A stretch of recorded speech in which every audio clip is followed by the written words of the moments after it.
നല്ല സിനിമ. നല്ല പടം. ഡയലോഗ്സ് മാസ് ഡയലോഗ്സിന്റെ കുറവുണ്ടായിരുന്നു. നല്ല ഫൈറ്റ് സീൻ ആയിരുന്നു. ഗോപാലൻ ഗോപാലൻ പടം കാണാൻ പോയത് നല്ല ഇഷ്ടപ്പെട്ടു.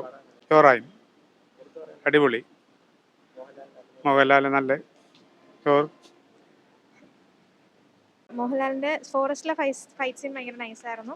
കുറച്ച് പഞ്ച് ഡയലോഗ്സും മാസ് ഡയലോഗ്സിന്റെ ഒക്കെ ഒരു കുറവ് ഉണ്ടായിരുന്നു. ലൂസിഫർ വെച്ച് നോക്കുമ്പോൾ ലൂസിഫർ കുറച്ചും കൂടെ ലൈക്ക് മാസ് ഡയലോഗ്സ് കുറേ ഉണ്ടായിരുന്നു. അല്ലാതെ നോക്കുകയാണെങ്കിൽ എനിക്കിതൊരു L3 അതായത് ലൂസിഫർ തേർഡിന്റെ ഒരു ട്രെയിലർ പടം പോലെയാണ് തോന്നിയത്. കുറച്ചും കൂടെ എക്സ്പെക്ടേഷൻസ് ഒക്കെ തരുന്നുണ്ട് ഇതിന്റെ ക്ലൈമാക്സിലൊക്കെ. This is a nice story കൊള്ളാം.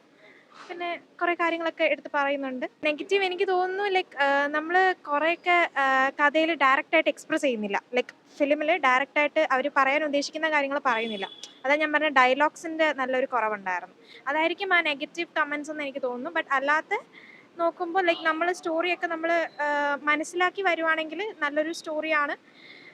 പിന്നെ ഒരു ലൂസിഫർ 3യുടെ ഒരു ട്രെയിലർ പടം പോലെയാണ് എനിക്ക് തോന്നിയത്.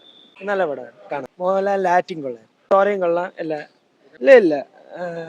അത്ര ഹൈപ്പ് കയറ്റിയിട്ട് വരാതെ നല്ല പടം കാണാം. പടം അടിപൊളി പടമാണ്. സ്ക്രിപ്റ്റ് മാത്രം ഇച്ചിരി വീക്കായിരുന്നു. അതായത് ഡയലോഗ്സ് ഒന്നും വലിയ ഇമ്പാക്റ്റ് ഇല്ല. പക്ഷെ മൊത്തത്തിൽ പടം നല്ല നിറയെ ഗൂസ്ബംസ് വരാനുള്ള 3-4 മൊമെന്റ് ഉണ്ട്.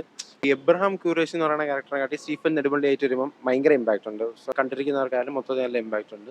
മൊത്തത്തിൽ സ്റ്റോറി ലൈൻ നൈസ് ആയിരുന്നെങ്കിലും ലൈക്ക് ഡയലോഗ്സ് ഒക്കെ ഇച്ചിരി വീക്കായിട്ട് തോന്നി. ഫൈറ്റ് സീൻസ് ഒക്കെ കുറെ സീനുകൾ അങ്ങനെയുള്ള കഥ സ്റ്റോറി കുറച്ച് കുറവ്.